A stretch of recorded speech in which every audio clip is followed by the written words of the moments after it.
که غواړې چې د الله سره نمبر سیو شي، د الله سره تعلق برابر شي، الله ستا نوم واخلي، ستا ذکر وکړي او ملائکو ته ووایي چې دا پلانکې بنده کله چې څه کسان د الله په کور کې راجمع شي او دا د څه دپاره راجمع شوي؟ د دې دپاره چې د الله د کتاب تلاوت وکړي یا د قرآن درس دپاره راغلي، د فضیلت نه خبر یی. کله چې یو قوم د الله په کور کې راجمع شي د قرآن د تلاوت دپاره، د قرآن د درس دپاره، نو الله په څلور عظیم انعامات کوي. څلور.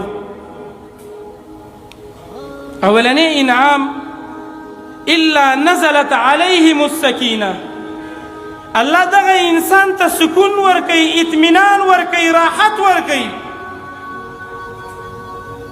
ډېر ټینشن یې درته ولګېدي، جومات ته راشه یو سپاره تلاوت وکړه، ته وګوره ستا ټینشن یې ختمیږي که نه ختمیږي.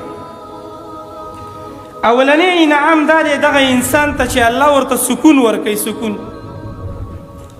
وغشیتهم الرحمه، الله سبحانه وتعالی خپل رحمت را لیږي او دغه انسانان چې د الله په کور کې ناست دي، د قرآن تلاوت کوي، د قرآن درس ته ناست دي، الله خپل رحمت راولیږي او د خپل رحمت د دې انسانانو نه ګیر چاپېر تو کړي، د انسانان په دې رحمت کې پټ کړي.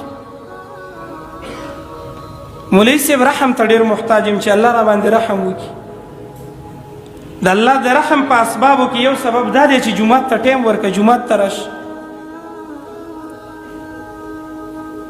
دریم انعام نبی کریم صلی الله علیه وسلم دا ذکر کړی، وحفتهم الملائکه، ای د الله نورانی مخلوق ملائک را کوزیږي او د دې مجلس نه ګیر چاپېر تاو شي، د دې دپاره چې سیکورټي کوي، یاره دې ته څه نقصان ونه رسوي، شیطان په دوی باندې حمله ونه کړي، بل کوم ضرر ورته ورونه رسي.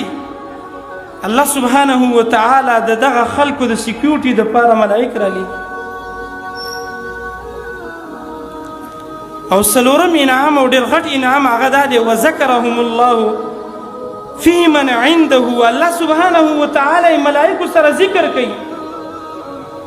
څومره خوشحاله چې یاره وزیر اعظم زما نوم اخستی، یاره صدر زما نوم اخستی، پلانکي مشر سره زما تعلق دی، هغه له زما نوم ورځي، زما نمبر ورسره سیو دی.